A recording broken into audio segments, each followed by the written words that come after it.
Get up!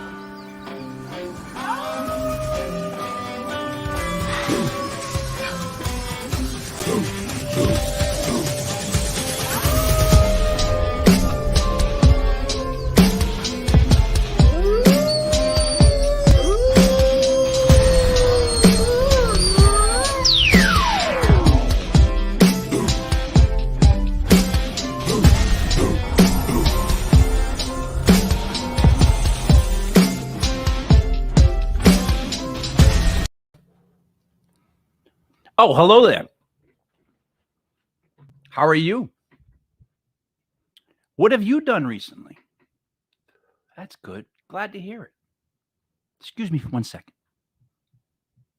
Hey, who'd you talk to? What's going on? It is me, Mike Lepre, King Michael. This is World of Legit Fantasy Wrestling, brought to you by legitpodcast.com. I am on secret location, hiding out, wearing my Captain America bathrobe with my, I don't know what the name for it is, type of tank tops. Like, I don't know what you call them anymore. So that's what I'm wearing. And guess who's joining me? Joey Paranormal as always. What's up, Joe? Yo, what's going on? I'm wearing this bathrobe. And then I don't know what to call these tank tops anymore. I would call them a pillow beater. That's what I'm saying. See what I mean? All right, see what I mean? You immediately went to, the what it usually used to be called was the spouse beater. Yeah. But I have actually heard it referred to as an Italian tank top. That's not And bad. I don't have a problem with that, because if I can say that and get away with it because I'm fully Italian, then I'm just going to use that, because I hate getting to a point where I can't describe something because I you know what I mean? Like, I don't know what the name of it is anymore. Hey, have you ever listened to a band called Mo? Yeah.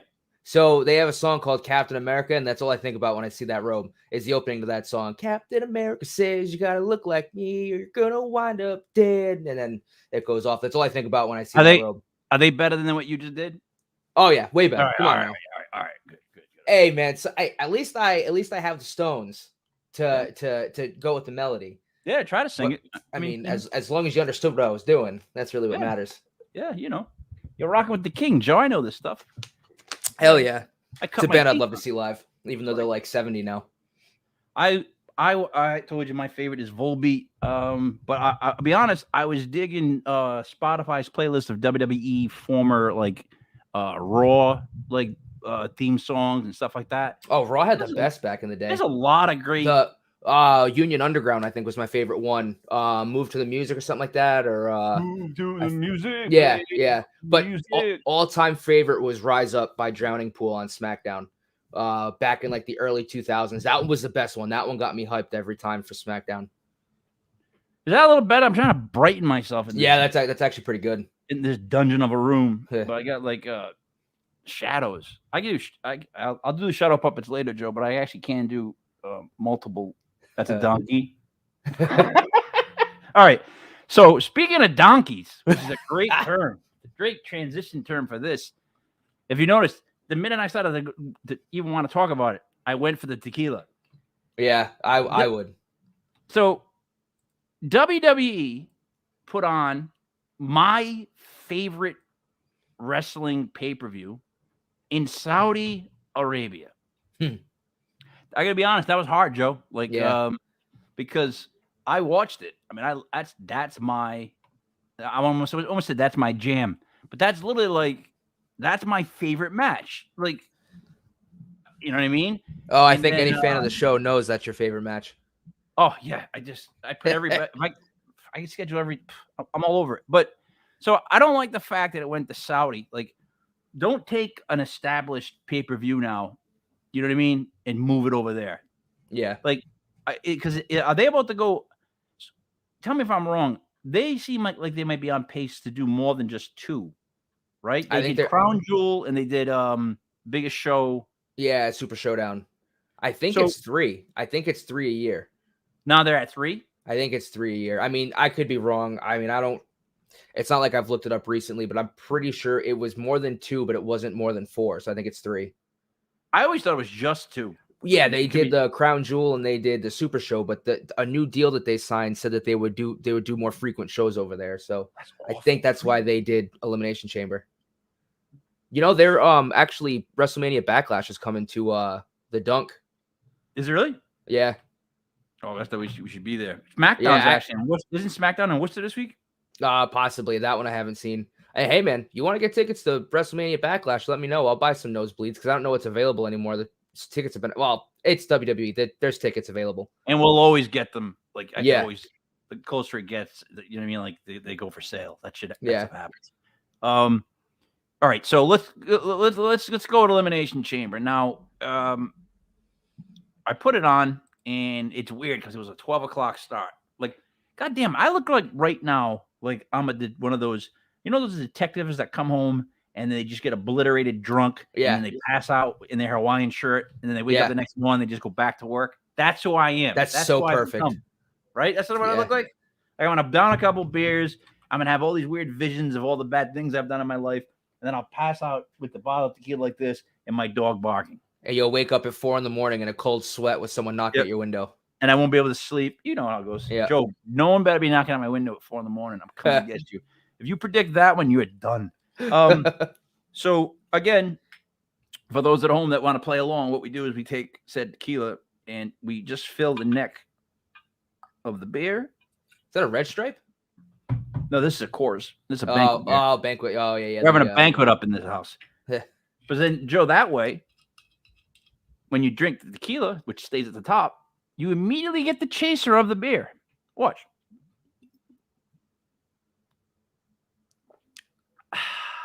Thank you. All right. Performance. Thank you. Now I have water. I'm the innocent one of the show. Yeah, that's fine. I mean, not for long though. Not for long. Yeah, we've got different schedules. Let's see. First match was what? Miz? Was it Miz? Yeah, first match? Miz and Mysterio. All right. So match that didn't have to happen. Nope. A match that happened with two people that you're not going to push. Yep. But maybe you're trying to push, his son, the whole son angle for WrestleMania. Like they're trying, I guess, get to that match. I hope that's not the match, Ray versus his son at WrestleMania. No, it's not. There's I don't know if we could kind of mix Raw into this, but the Raw on Monday. So basically, this match set up what happened on Raw. We'll just give it away. Mysterio beats the Miz, but Dominic gets involved. So on Monday Night Raw, Miz has Miz TV. He was, man, he had me too, because the whole night they were teasing Cody Rhodes. So the Miz is saying, I need an opponent who's dashing, who comes from a fighting family. And I'm like, I don't know if this is how I want Cody Rhodes to get introduced to the WWE. Ends up being Logan Paul. So I hate my life right there. But it's going to be the Miz and Logan Paul versus the Mysterio family at WrestleMania, which obviously Ray and Dominic are going over that tag team. So you already know how that's going to go. So what you're telling me is, the long and short of it is, I have to sit through a match at WrestleMania that's comprised of the Miz and one of those brothers. Yep. Now the brothers are both athletic. They're both dickheads. The young one is a better boxer than the older one. The older one's the one that fought Mayweather, and the older one's the one that made the comment about wanting to fight Tyson. And that was like met with. Have you ever seen it? Did I tell you about that? Have you seen the reactions to when he said that? I think so. Yeah, we've talked. They were all telling him no. Yeah. Everybody told him no that he talked to, and he kept going, "But he's old," and they're going, "Yeah, but no." Because if Mayweather hits you and you rock, your knees wobble like the way his did. Like after Mayweather caught him at one, he was like, "Oh my God." He wasn't even trying to hit him. Mike hits you with one of those and you don't get back up. Mike Tyson catches you with a clear shot like that. You're not going to wobble like Mayweather does not punch anywhere near with the same power that Tyson does. So what happens if Tyson hits him with that punch? And Tyson's meaner too. Yeah. He's not going to let that kid bully him around and like wrestle him, because that kid was trying to wrestle Mayweather. He kept trying to like grab him, because he's so much heavier. It was, I can't believe they were letting people fight like 50 pounds heavier, 60 pounds heavier. That's like not fair. It's like me punching a little kid. You know what I mean? Yeah. So it was, but like, Tyson would maul him. All right. So you're telling me I'm watching the other brother and him and Miz, who I don't like watching wrestle because he's just not a really good wrestler. And then you're telling me the match, the people they're going to be against is the Mysterios, who I do not want to see right now. Now, I'm not trying to disrespect Rey Mysterio, not at all. Not at all. But I don't like Dominic. Don't like his outfit. I don't like his outfit at all. I don't like him. I don't like that. I don't like them as a tag team. I know what they're gonna give me. How about that? Mm-hmm. I know what I'm gonna get when they come out. Like, what are they gonna do? What are you gonna do in that match to make me go, "Hey, wow, that's crazy. That was a great match." Nothing, because they've already done everything that they're gonna do. It's the same kind of recycled moves: the 619, the frog splash, some kind of spinny Hurricanrana, Frankensteiner, all that kind of stuff. I mean, I'm not. You already know they need filler for that show since they only have one main card title match. So I'm not surprised. They always incorporate some superstar. I like that they brought Logan Paul in and didn't try to get people to cheer him. Like, they actively made him a heel. I didn't like if I don't know if you saw it or not, but they he basically gave Dominic the skull crushing finale, and it looked really stiff. The angle wasn't great, but it looked like a stiff, like he didn't execute it that well, and really drove Dominic's shoulder into the mat. So it's one of those, like, I just hope that they don't overexpose Logan and he does something stupid or hurt somebody, because that's what he's just dumb enough where he could do that. It's kind of like the Ronda Rousey thing where she didn't realize how to, like, when she pulls up, it looks very fake. And then when she's trying to make it look real because of who she is, it's real. She almost killed Alexa Bliss in their first match. So I'm hoping that Logan Paul doesn't do the same thing. That match, so when I saw him come up on the screen, I got up. I did. That's what I did. That's how my brain works. The minute I saw him come out, I went, I don't want any of this tomfoolery, any of this, any other word that a dad in his like late 80s would say. I just didn't malarkey. I didn't want any more of it. I was done with it. You know what I mean? I was done. I was like, I'll wait till that kid's off the screen. Because that's literally what he is to me, those two. Like, I want to see them get beat up in boxing so bad, but I don't want to pay for it. And the thing is, like, I know that this is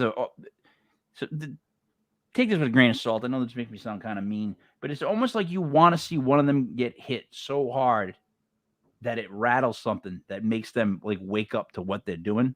You know what I mean? Like, yeah, I can't explain that. Like, you want someone to get hurt, but not hurt for good. But I want them to get hurt enough where they go, maybe we shouldn't be pulling all this bull crap and, antagonizing people, because, even rich kids like us will eventually get punched in the face, no matter how we stack the matches. All right. So Joe, that was a total waste of our time, not talking about it, but the actual match. Up after that, right? Roman Reigns, Goldberg. All right. Roman Reigns coming out, his entrance could have been so much better. I don't understand what they're doing yet and why they won't go full out with it. Like, you know what I mean? Like his, don't you think his entrance could have been even, I know it was big, but dare I say it, bigger? Do you know what I mean? Yeah. Well, the music could be better. Because they kind of did the same thing with him and Seth, where they have, I mean, at least Seth still retains some of that metal, that like thrash metal behind it, but they gave him this like grandiose, holier than thou, chorus choir thing. It's very slow. It's deliberate. There's awful pacing. I wish that they still did some kind of like metal or some kind of heavy rock to his entrance as he came out. But I think we've mentioned it before, the new music that they're coming out with, whoever is, I don't know, it's not CFO anymore. I don't know who the new music producer is, but it's awful. Some of this music is just trash and I can't stand it. So what they should have done is they should have incorporated like the bun, bun, bun, like that the majestic sound of like when a tribal chief walks in the room.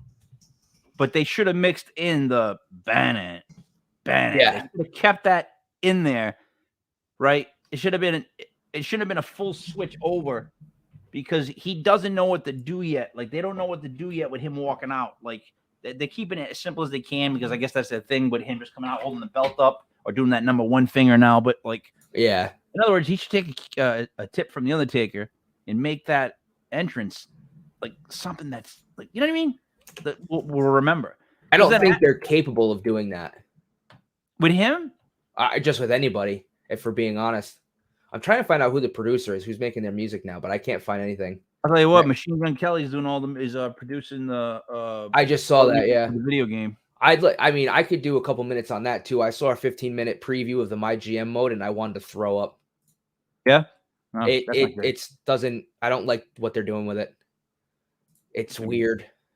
All right, don't do that to me. Don't ruin GM. I love GM mode. Don't ruin it for me right now because I know I want to play it, and you're gonna ruin it for me. I know you are.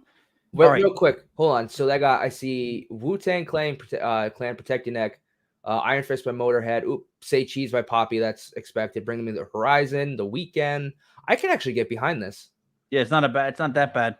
No, it's not like Madden who went like all rap, which like I get to a degree, but like some of us still listen to rock. Like throw us a couple bones, man. But I'm digressing. Oh, and Matt. See, Matt, it's become to the point where I don't even know those songs are playing. Yeah, but like if I hear them someplace else, I'm like, holy shit, I know that song. Yeah, because they just stuck in my head. All right, I'll never. Some of my music passion is derived from kind of Madden, but I always forget I have it for PS2 because it was so iconic. But NHL 2004. If you ever get a chance, look up the soundtrack to that. It has some of the greatest songs of all time. The Quiet Things That No One Ever Knows, Minerva. It's got some Edema on there. It was just Godfish, Saturday by Vendetta Red, like some great mid 2000s songs. And it just ever since like the 2010s hit, all like soundtrack music for sports games has gone straight downhill.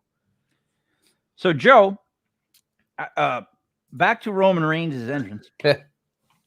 So here's my issue. After him came out Goldberg.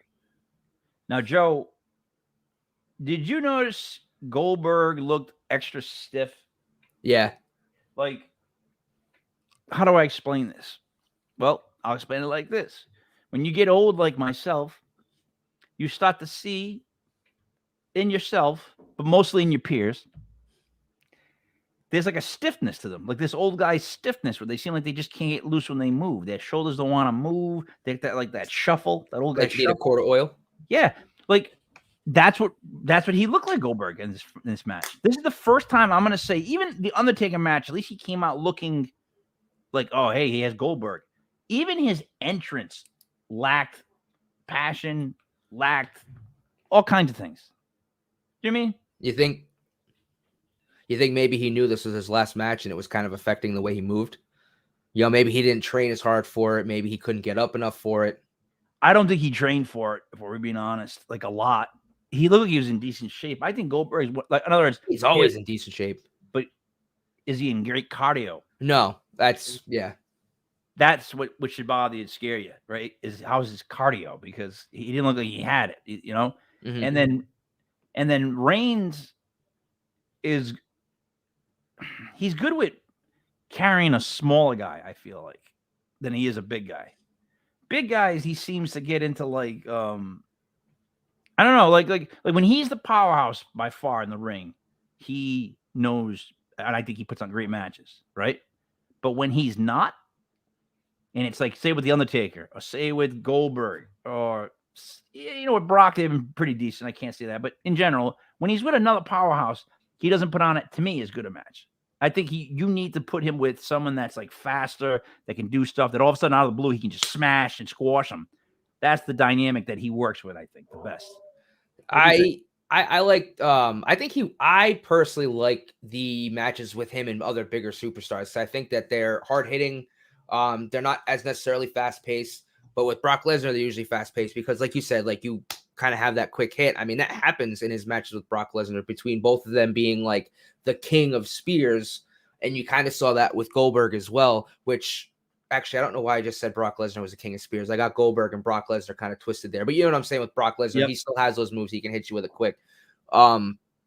I like it. I like it a lot. I love seeing Roman Reigns and other big heavyweights fight because I love that. Like it's just big meatheads, meat fists, just pounding on top, just pounding each other. Look, I don't I like think it a works match. well. I don't like a match that's just nothing but finishers. Like, but see, in a sense, with Goldberg, that's all you're gonna get at this point. And I mentioned it last week. That's what bothers me about Brock Lesnar too. I don't mean that. You get me wrong here. I know what you mean. I know you're gonna get that out of Goldberg. It's not. It's Roman Reigns' job to carry the belt, to carry that match. So figure out how to carry it. And he's not good. Again, I'll say it. He's not good when he has to show that maybe the other guy has got more power or is powerful too. There's a psychology that does not work with him and big guys. I just don't think, at least with Goldberg, that he could really diversify what he was going to do, because there's a level of choreography that they have to work on that I don't think Goldberg's probably not going to be present for, because he's not there as much. They only have so much that they can realistically do. But Joe, this is the type of match, right, where Goldberg comes outside the ring, whatever, refs turned, maybe one of the Usos pop out, smash him with the chair, right? Prolong the match. Give him that, like he's waiting outside trying to get in. Maybe even like making a no DQ, so where Roman could have came out and then like put his singled out like a leg or an arm on the stairs. Smash. Like give me like a story to this match. Tell me like one guy is hurt. He's hurting here. He's beating him up. This guy, he was dirty. These guys popped out. I don't want to just see finish, miss finish. You know what I mean? Like, come on now. Like, you don't think the guillotine finish and a tap out was cool? I mean, Goldberg doesn't tap out, so I mean, it was kind of a fitting end. WWE also put up a graphic too, where it was like Roman's an elite company, and he's one of only 5 people to have ever beat him cleanly. And I don't know if they're counting WCW or not, because I feel like he was beaten cleanly once or twice in WCW. I know his first loss wasn't clean, but if it's true that he didn't lose cleanly in WCW, leave it to WWE to be like, all of these guys are better than Goldberg. Look, they beat him clean. Okay, but all right, when he leaves his feet, Roman Reigns, why does everybody think that's a better chokehold? Because he takes away his base, and if Goldberg was smart enough to just fall down hard in one violent thrust, you might knock him loose. You know what I'm trying to say? You might knock yourself out, but you might knock him loose. Once he leaves his feet, I don't get it. I don't get why they were like, oh no, he left his feet for the guillotine. I'm like, he should have just stood where he was and kept his like balance, and kept the weight on his side. You're not wrong, but you're also slightly unsuspending your belief, your reality here. What reality that a big guy is got a chokehold, is got a chokehold on, and it's going to benefit him to jump up and wrap his legs around the other big guy because there's more pressure now right here.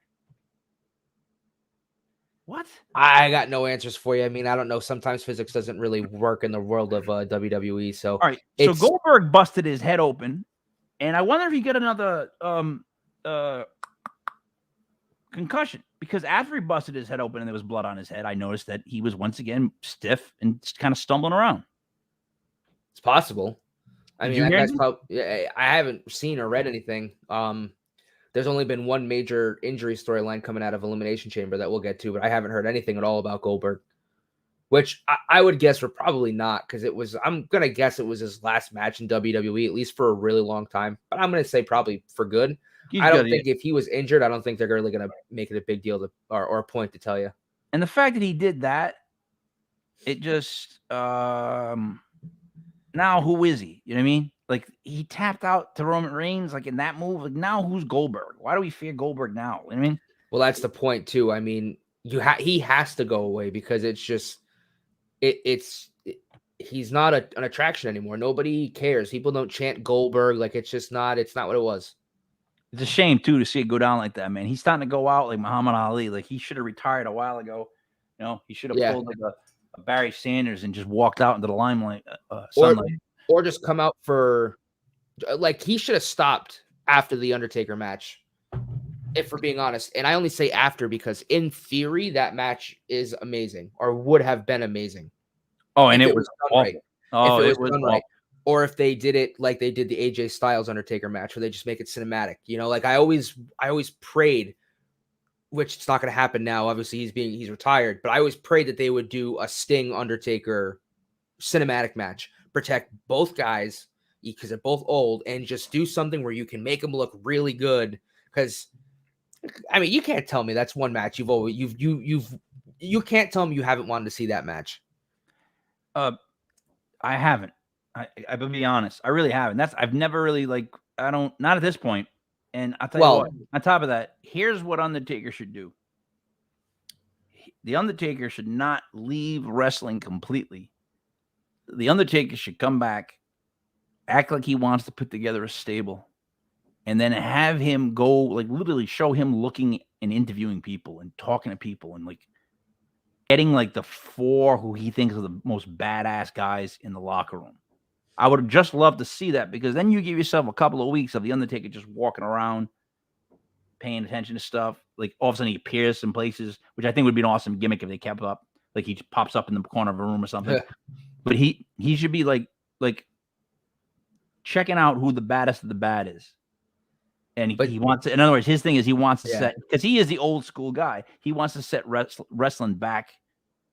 Having him come out with his, like, whatever doctor's team he puts together would be friggin' awesome, Joe. That's why you don't get rid of him. You use what because even when he's saying on social media right now, like, he keeps saying, like, it's kind of soft, like, you know what I mean? Like the way wrestling is now, like, there's not a lot of guys that are whatever. So it's like, wouldn't it be great to see him, like, come back and, like, pick who he thought was the baddest of the bad? But now, does he come back as the dead man, or does he come back as the American Badass? It's got to be a bit of both. Yeah. He's got to dress more like the badass, but still have that fall into the Undertaker, those supernatural kind of abilities. Yeah. Yes. So I could tell you right off the bat, I would love to see. And it's funny that I'm going to say these two because they were on Raw as a tag team, but Tommaso Ciampa and Finn Balor, I think, would do really well in that kind of stable. And then you could find, 2 other bigger guys, but yeah, that's what I was going to tell you right there. There's the only issue I have with that I would only want one of those two. He can't have 2 of those guys in his stable. Finn Balor doesn't fit the Undertaker stable. He's got his own thing. He should be bigger than that. However, Tommaso Ciampa, the way he looks, the way he dresses, he would fit perfectly as the smaller person in that group. Yeah. I think of Dexter Lumis. Yep. I'm thinking of like guys like that might just kind of fit in. And all of a sudden now they're like this badass team. Like, that just, you know what I mean? They're out to win all the gold, and the Taker's just there to do it. And, like, Vince or the GM's always, like, telling him to stop it. And he, it's just business. Like, you need that. It's not like it's an invasion, but it's almost like it's like a guy coming back to show everybody how wrestling should be. Yeah. That's a great idea. I'd like to see something like that. Like, get it going like that. You writing this down? No. Mail this shit in. I get it recorded, and it's going to be on the radio station, so we'll be good. All right. Then we got the Elimination Chamber for the ladies. Ladies! Bianca Belair, Liv Morgan, Doudrop, Rhea Ripley, Nikki, I Need a New Gimmick, and Alexa Bliss. Now, all right, what was the goal other than make that one girl look strong? Like, other than trying to push Bianca Belair to the moon, what was the goal of that? I don't, like, help me out with this. It didn't look good. It didn't look good what they did. Like, the moves they were doing, they didn't know how to work with the surroundings. I didn't hate it. I mean, I just think that you had a lot of people who were agreeing to the Elimination Chamber, and you kind of saw that. But the match, I thought, in and of itself, was still pretty good. I do think Bianca's the right winner. As much as I kind of agree with you, I think Rhea should be getting a push as well. Like, she should not be continuously beating Nikki ASH on Raw every week. I think Bianca Belair is the female wrestler that you should be putting the strap on at the belt on. Let's rewind. You should be putting the championship on at WrestleMania. But I think Rhea Ripley should be like it. This is what drives me nuts, because it should be Ronda, because Ronda's going over Charlotte. It should be Rhea and Bianca who were anchoring both shows. So before we continue, did you actually say the following words? They should put the strap on her. That is what I had started to say. Correct. All right, and I know what you mean by that. I'm just saying that we all know that those words cut out of context would be like, what the hell is Joe talking about? What kind of show are they doing? I caught myself. Don't you worry. When did they go X-rated? Genius Kev moves out to Oregon and disappears in the wilderness, and they just go X-rated crazy. Well, ruthless aggression, attitude era, trying to get that T rating back up. There you go. All right. So I wasn't a big fan. I guess everyone liked it. Everyone seemed to like it. Yeah, it was received well. Let me ask you this: what's Alexa Bliss's gimmick right now?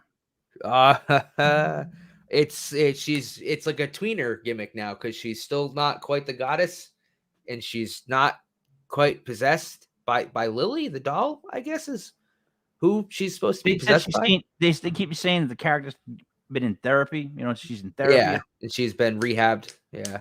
So what though? Who is she now? I have no idea because I don't know where they're gonna go with her gimmick. She needs to be in a program more regularly for we to understand exactly what they're trying to do with this character. Knowing WWE, they have no friggin' clue. So, all right. I'm tuning in. I'm watching this pay-per-view, and I'm like, oh, they're all rooting for this one girl, Alexa Bliss. But who is she? You see what I'm saying? Yeah. Like, help me, Joe. Yeah. Because literally, without you knowing about her in the past, you would not know what she does, who she is. She just came out. Hey, and that was it. I'm like, oh, frig, what are they doing? The worst part too is if you go back in the past and you look at how she was before she took a hiatus and before she joined up with the Fiend, it's still two completely different characters. And you can be like, all right, well, I understand that and I understand that, but what the hell is this? Yeah, again, where are we now is what I want to ask. Like, that's what I would say to them. Like, guys, where are we now with Alexa Bliss? Like, yeah. Where are we? Where do we leave off? Where are you picking this up from? Like, what's going on? You can't just use that entrance and not give us any explanation. It's like, all right, it kind of seemed like she's a little bit on the dark side still, but I don't know what's going on. Yeah. I think it's going to come down to what she does when going forward. Yeah, but when? She's never on TV. Yeah. I couldn't tell you. I really honestly don't have any answers for you because it's such a for one, she's obviously one of my favorite stars on the women's division, and the fact that they've destroyed this character so badly. Joe, really Doudrop comes out, and you know exactly who Doudrop is. Oh, the Drop? Yeah. You just know who she is by looking at it, right? Rhea Ripley comes out, you know what she's kind of about. You can just see it on her. She's tall. She you know what I mean? She's ready to fight. Bianca Belair has that athletic, I'm strong, I'm showing off type. The sass. Yeah, right? Like, so they're all like, even Nikki need a new gimmick. You know what her thing is because she's friggin' needs a new gimmick. The only two that have, like, I don't know what's going on is Liv Morgan. I don't know exactly still who we're supposed to think Liv Morgan is, and Alexa Bliss. Two blonde girls that look almost the same. They probably make a goddamn tag team. You know what I mean? Don't put it by him. But they should. Because what are they doing with those two? What are the characters for those two? Does the women's tag team titles even still exist? I mean, when's the last time those have been even on TV? Joe, if something is completely not cared about by everybody in the world, does it truly exist? Yeah. I don't know. Ask the 24/7 champion. Yeah, because that's where those belts are, though, for the tag team. Those. Imagine the female tag team belts actually headlined a pay-per-view. Remember that? The tag team championship when it was I think it was Evolution, right? No. It was the girls. I'm talking about the girls tag team championship. Yeah, it was the Evolution pay-per-view, wasn't it? When they you're right. I think it was Charlotte and someone. No, it was no, you're right. It was I think Becky and Bailey were the first ones to win. The hugging. Either way, one was like a friggin' like it headlined a pay-per-view, which is like, and then the belt disappears completely. But I digress. And the worst too is that they're actually probably one of the better designed championship belts in WWE right now, in my opinion. I know, but it would only make sense that that's the one that they get right. Yeah. Then we had. Now, tell me why Ronda Rousey picked Naomi. Hold on. Tell me why I just got a pop-up on Chrome for Patron Tequila. Nice. But why? What do you mean? Like all I did, I guess there must be an ad on the right side of the Bleacher Report screen I have up. But man, all I did was just click on I just clicked on the page to get to it so I could scroll, and Patron Tequila popped up. And I'm like, man, that's fucked up, Google. Don't be watching our show because I know you're drinking tequila and now it's trying to get me to do it. Peer pressure, Google. I don't like it. You think that's what's happening? It's possible, but you're not drinking Patron, right? What do you have, Cuervo or 1800? I can't tell. I'm trying to remember. I'm rocking Cuervo. I'm Cuervo tonight. Oh, it is Cuervo? Oh, shit. That's even weirder that I have Jose Cuervo ads. I'm freaked out. My hair's a mess. It's like just flopped, man. I'm a mess right now. This is like, I'm telling you, this is the show that's like I'm on the run. You know this? I'm on the run to find Kev. I'm trying to find the genius, and I'm gonna go to every sleazy city that I know that he would go to because I know where he would go, and I hope to find him in some of these sleazy cities. That's what I look like. Anyways, Joe, again, so why is Naomi her partner? I would love to have somebody tell me this one. Like, what made them go?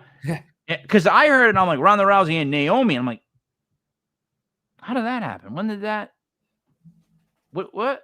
And then the other one had a tag team partner too, Charlotte Flair and Sonia Deville. Yeah, the WWE had two stories.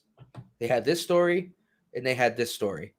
And with this story, they really didn't know what to do with. This is the Sonia and Naomi story, where they're kind of making Sonya Deville out to be like a huge racist. Then they have this story, and this is Charlotte and Ronda.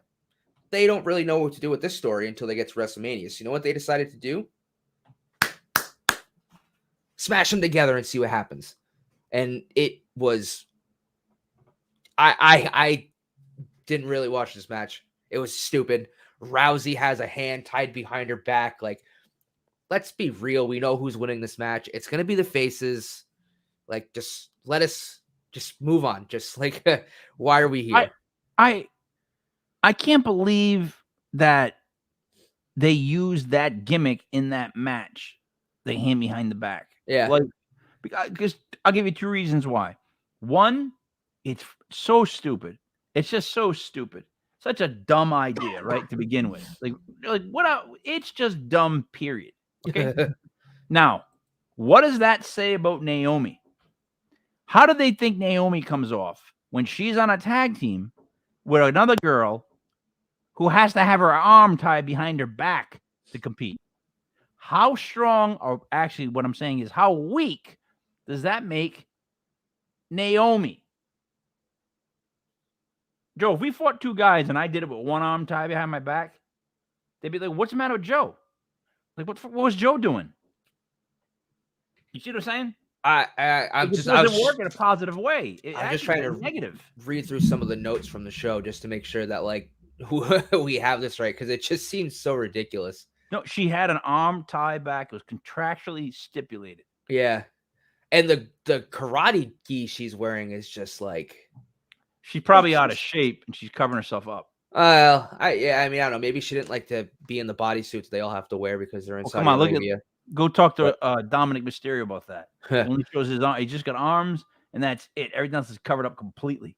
I just think that nobody looks good in this match. It's just not. It's stupid. Especially so. All right, here's my biggest issue. So I also like Sonya Deville as well. Especially because she's a badass, which doesn't get played up enough. Because so you have people don't even remember that Sonya Deville is a former MMA wrestler, MMA fighter. Mm-hmm. She obviously wasn't a very successful MMA fighter. She was, but realistically, neither was Shayna Baszler either. The only one who was really successful was Ronda Rousey, because the others wouldn't have gone to WWE if they were successful, or at least they would have been in the MMA longer. I think Sonya was in Bellator, if I remember. But she's a trained MMA fighter that's what used to be kind of the gimmick she had before she like left after the stalker thing happened. And now she's back as the GM, and they're making her out to be so weak. Like she can't even flick. She couldn't even, do a little flick to Ronda Rousey. She couldn't even touch Ronda Rousey. And that to me is bullshit, because I understand, again, I said earlier, you got to suspend reality, whatever. But at the same time, I can't forget that, like, I know Sonya's a former MMA fighter. So while Ronda Rousey might kick her ass in an octagon, she'd still put up a bigger fight than what they're giving her in a fake wrestling ring. And it's just if Sonia Deville has ever bothers me. fought, in a single MMA fight, then there's no way they should put Ronda Rousey with one arm tied behind her back. Yeah, that's kind of my. So the reason for the arm tied behind her back thing kind of was because Sonya supposedly was like faking an injury where her arm was in a sling. Mhm. So that was the whole thing where like that. Ronda couldn't hit her, and like that's kind of where this came from. But I mean, you're right. It makes someone who shouldn't be weak look very weak, and they've done that a lot with Sonya. And I just think it's in bad taste when someone who you've promoted has been a former MMA fighter. And now we're supposed to just believe that she's this weak coward who can't stand up to Ronda Rousey, which in reality, she's probably the second or third biggest threat in a real fight to Ronda Rousey. Yeah, because I'm thinking the whole time we're saying this. What's her face? What's her name? Shayna Baszler. Yeah, is going like I would kill her with one arm behind her back. Yeah, what are you talking about? Yeah, because Sonya was the weaker of because there was I don't think Sonya was part of the other like the 4 horsewomen of MMA that came up because it was Ronda, she wasn't. It was Ronda, Jessamine Dukes, Shayna, and I forget who the 4th one was, but she's tall blonde girl that I don't know who she is. But there was still a small contingent of previous MMA fighters who came over, and I just think the fact that like it doesn't get talked about with Sonya and she just looks like this coward, to me it just bothers me because you could do so much more with a character, but instead she's an authority figure who can't really wrestle, and that's just bullshit to me.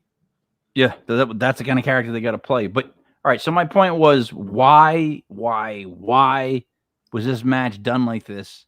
Like, did they have no better ideas? I think I mean I know why the match is on the card. It's to get as many females wrestling on this show as possible, to be like, look, we're groundbreaking. Look at how many female wrestlers we have wrestling in Saudi Arabia. But otherwise, it was, as Bleacher Report so kindly put, it was a television quality match. And that's what we got in the premium live event. I forget that we can no longer say pay-per-view. Yeah, it's true. All right, Drew McIntyre fights Madcap Moss in a falls counts everywhere. And here's the 2 things that I came away from with this match. 1, Drew McIntyre is huge. Yeah. That guy it looks like he dropped off TV for a little bit and actually even got bigger. He's huge. So I don't see how he's not in this whole, I don't know what they're doing to this poor guy. Remember I told you it's coming. Oh, you think I think after WrestleMania he's going to get pushed to face Roman. So the rumors are he's being groomed to be Roman Reigns' biggest challenger after WrestleMania, where I think Drew McIntyre is going to be the first one to actually dethrone Roman Reigns. I think they're going to build Drew to be that big. But you think that's what they're going to? Do you think that's the person that they're going to give the rub to? Because if you want my opinion, I don't think Roman loses all year. I'm talking about, and I'm being serious here. They could do something with him that would be like historic, like go on a Hogan type 2-year run, 2.5 year, build that some bitch, because he can be in the main event, should be in the main event. So why not just keep the strap on him and let him continue for like a while, like keep having people come up short. What if he wins both belts at WrestleMania? What if they don't unify the belts? He just becomes Roman 2 belts. They're going to have to take one of the belts off of him. He still continues his championship reign, probably the Universal Championship, so they can say that streak is still going. And Drew gets the WWE Championship. It could be something like that. I want Roman Reigns to beat Brock Lesnar for the belt and show up on Raw with a universal colored belt design, like a Raw and SmackDown championship belt. Like, I don't want red, I don't want blue. I want a belt that shows he's now the champ of both shows. And that would make his ego bigger. That would make the backstage segments even better. Like, what's great about him in the character that he's playing is he doesn't want to move. And the bigger he gets, the less he wants to move. Kind of like when you watch Goodfellas, it'll be like Paulie, the head guy. Like Paulie never said much to anybody. You know what I mean? Mike, the belt that you're describing is the WWE Championship. All right. No, I'm not. Because one's red, one's blue. I want to bring back a sparkling, old school WWE style championship. Yeah, That he would. The Universal title would disappear, and he would just be the WWE champion. He'd be the WWE World Heavyweight Champion. Just be the black belt. I don't know. No, I think he might. I don't know. They might stay with. What if they stay with the WWE Universal Champion? I would hate them if they. I mean, I could see them dropping the blue, having it be black, but not calling it the World Heavyweight and calling it the Universal Heavyweight Champion. Joe, you know why they'll think about that for a second. Think about the product they're selling. Think about the age that we live in, right? Think about what they're trying to sell. What would be better, calling it the Heavyweight Championship? Which actually, when you say those words, you're speaking of a certain weight of champion, weight class, size of champion. It's like all us old school fighter guys. When you say heavyweight, don't throw Rey Mysterio out there. 250 plus, yeah. So Universal right now, as much as I don't like it as much as heavyweight, fits better. The WWE Universal Championship, bang. So done. So they might take the Universal Championship, make it black, and it'll say Universal on it and not World Heavyweight or whatever. That could be a possibility too. I mean, we're gonna find out in the next 6 weeks if they're gonna unify them or not, or if he's gonna carry both belts. But it would be weird if it's champion versus champion and Brock puts the WWE Championship up, which I think is gonna happen.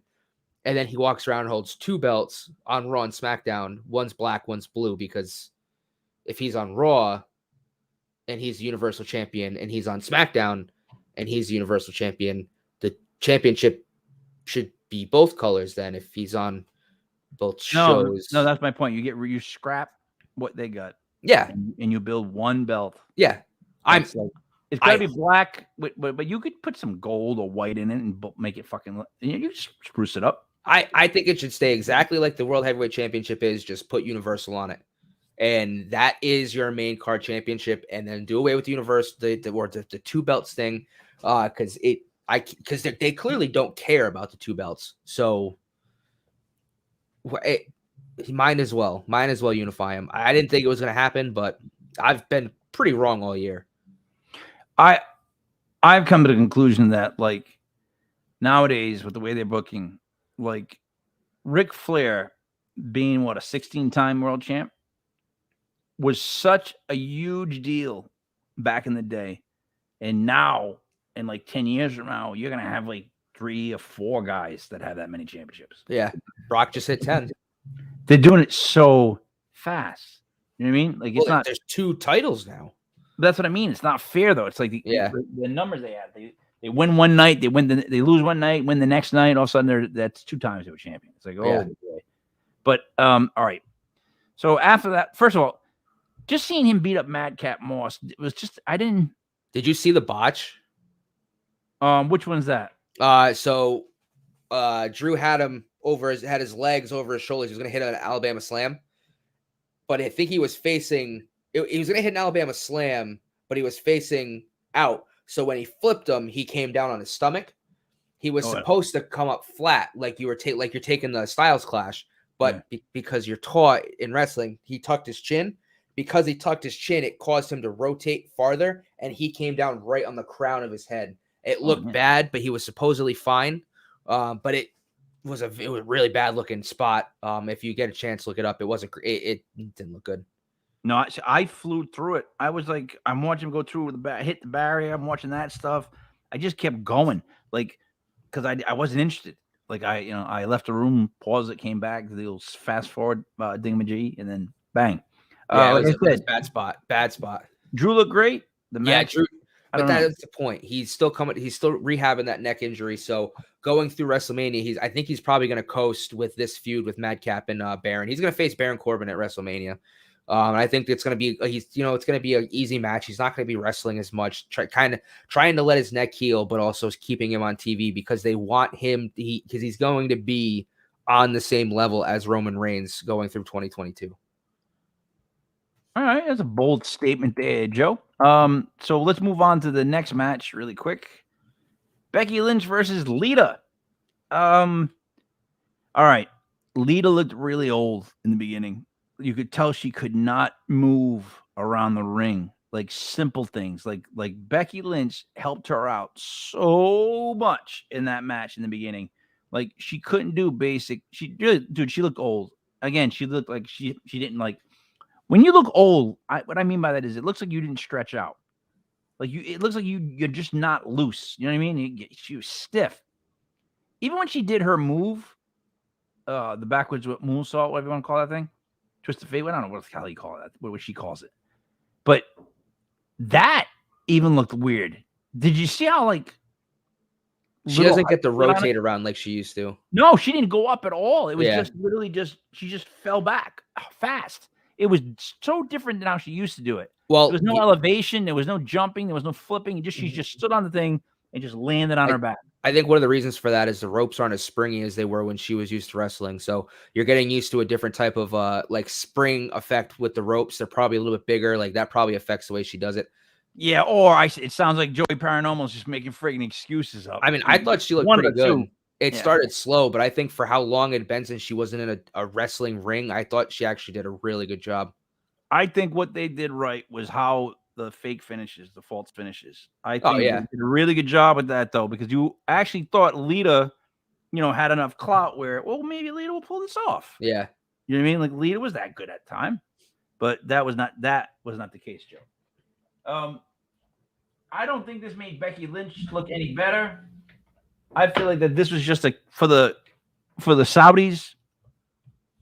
You know what I mean? I don't know what other than that, because they did put those two on a lot of billboards.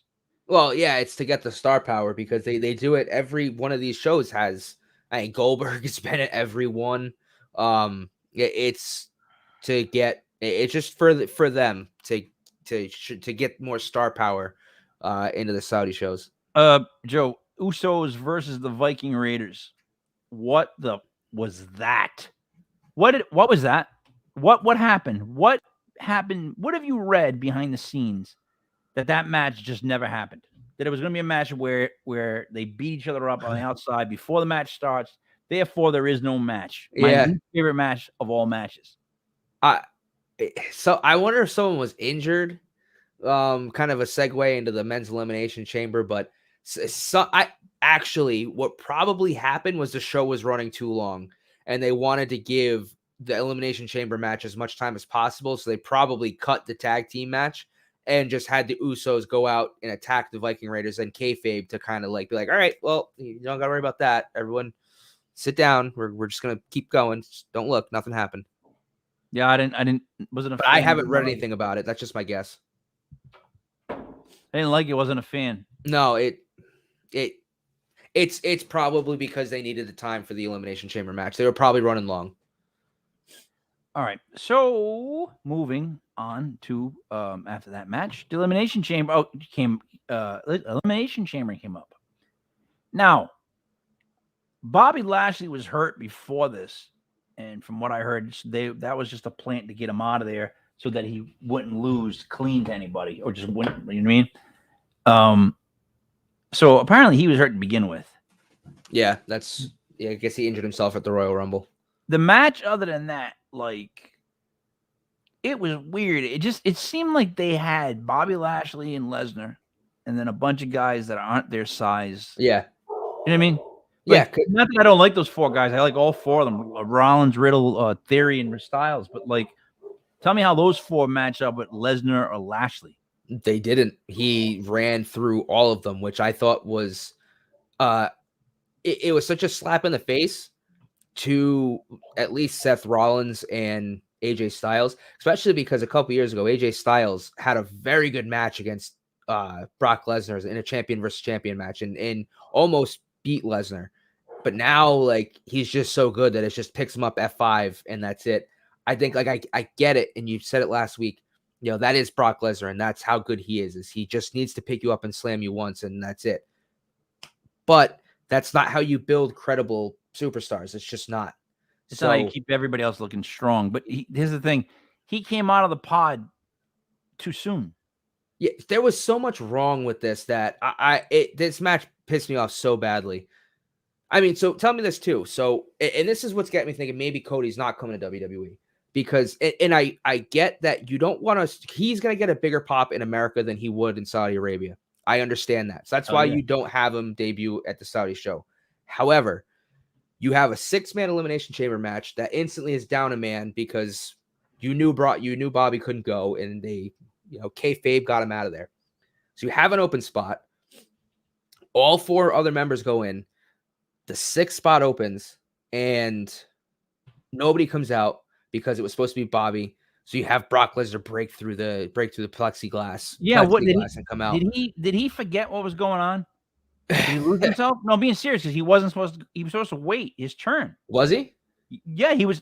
Look, he was not supposed to come out right away. That was him going off script. Okay. He was supposed to stay in the pod and there's a bunch of other spots to make those other guys look better. They were going to do a bunch of spots against each other. And then he was going to come out and they were going to be like, turn, and he was going to come out and kill everybody.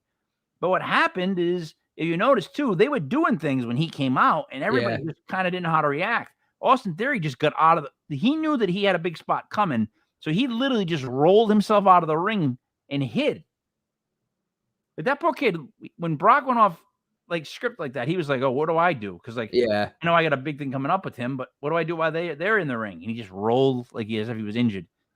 But tell me, it wouldn't have been perfect to have that 5th spot land on the empty pod, and then you just hear music hit that you don't recognize.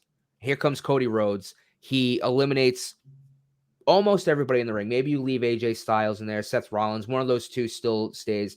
Lesnar comes out, eliminates not Cody Rhodes, whoever's left, and then you have Cody Rhodes and Brock Lesnar meet, and you make Cody look good against Brock. Brock still wins, but you make Cody look good. You give him that rub. Listen, because we're doing the radio station now, which is not yet launched, but we will be launching, and our shows will be in rotation. I want to try to keep this at an hour, because whatever we say after an hour on the radio station gets cut off. But here's what I want to tell you about this, because I want to make sure we end somewhat on this. They have got to book Cody Rhodes as if he is the intellectual equivalent to Brock Lesnar's brutality. Yeah. He's the guy who started AEW. He's the guy who left, and Vince said, you'll never sell out a gigantic place and have a pay-per-view like that. And he said, you know what? I think I can. So he needs to come back with that personality of the guy that, like, you didn't believe in me. I left. I built an empire. He's got to come back as, like, he's got to be 2 steps ahead of everybody he wrestles. That's the only way Cody will come back and get credibility, and we can make him like a big deal, is that because he's not going to physically beat these guys. But if we can figure out a way to have him constantly be 1 step ahead, always be the smartest guy in the room, that's a character I would love to see. And he's the guy who could pull that off. Because I think that is who he is. But like, they need to make that guy in WWE. Like they don't truly have that guy that's so like, and he should be able to like manipulate different people to do stuff for him. Like, he should be that good at the mental game. Yeah, you need a guy at the top of the card who's not quite a massive monster, but is still good enough, smart-wise and physicality-wise, that it still will match, even though he's a smaller guy. I don't know if I said that. I don't know if I articulated that correctly enough, but that might be Seth Rollins, but they haven't gotten there with him yet. So I am hoping, like what you said, I'm hoping that's Cody. Listen, you gotta, no offense, the whole Seth Rollins character right now has no legs to it. It's gonna change soon. That character that he's doing is it reeks of the Joker to the point where it's gonna be like he's gonna get booed soon for the character. Like, I'm telling you, that's not a good character. Like, the way he's acting with the whole, like, it doesn't fit him. Like, he's gonna go back to being like almost like what I just explained to you, Cody Rhodes. Cerebral. He's gotta be a cerebral assassin like he was when he was under Triple H. Because what they're doing wrong is, if he was crazy like they claim he is, like Joker type crazy, wouldn't he just do things to do them? Yeah. Like, wouldn't he just throw a match just like to beat one guy up? Wouldn't he do something weird like that? Like, wouldn't he solo somebody out and make their life miserable? Wouldn't he do that crazy? Yeah. Yeah, he would. Well, we're about to sign off, Joe. So we'll keep talking, but thanks for listening to the radio show. And boom. So now, Joe, to wrap this up, we're going to be hopefully launching Legit Podcast, the internet radio station. We have a ridiculous amount of catalog. So we're going to be able to literally have a station going almost 24/7. They're taking 2 hours out a day in the morning to kind of get everybody to sleep. But also looking for other people to join up, help host shows. I talked to Buddy's friend, Brendan. Kid seemed really smart. He knows wrestling. He knows football. More importantly, he knows baseball really well because I keep trying to find baseball people. So we got a lot of things coming up. I mean, what do you think? Yeah, I'm excited to do another baseball show. I always kind of felt really bad about having to cut the show short. At the time, I got a good opportunity for an internship that I thought was going to manifest into something bigger. Ended up being a giant waste of my time, but you live and you learn. So I do kind of, I regret that I kind of had to pull out from that. And I wish, we could have gotten. Man, I can't wait to cut up the stuff you're saying on this show. Oh. But yeah, it was fun talking with Coach TJ. So maybe he can hop back on, or we can figure something out. But baseball show, I'm looking forward to. I know we have a couple other shows. I don't know if you want to tease them or not. That we're hopefully we got percolating. Well, Joe, I just want to know this: did you said that we should put the strap on Bianca Belair, and then you just said I pulled out of a baseball show. Yeah, you pulled out. Yeah, and you regretted it. Yeah. Something I've never said before. No, we got there's gonna be a bunch of different shows hopefully coming out. Like I want to experiment, like having the station running gives us the opportunity to be like, yeah, try that show, give it a shot. And then if it stinks, we'll know. You know what I mean?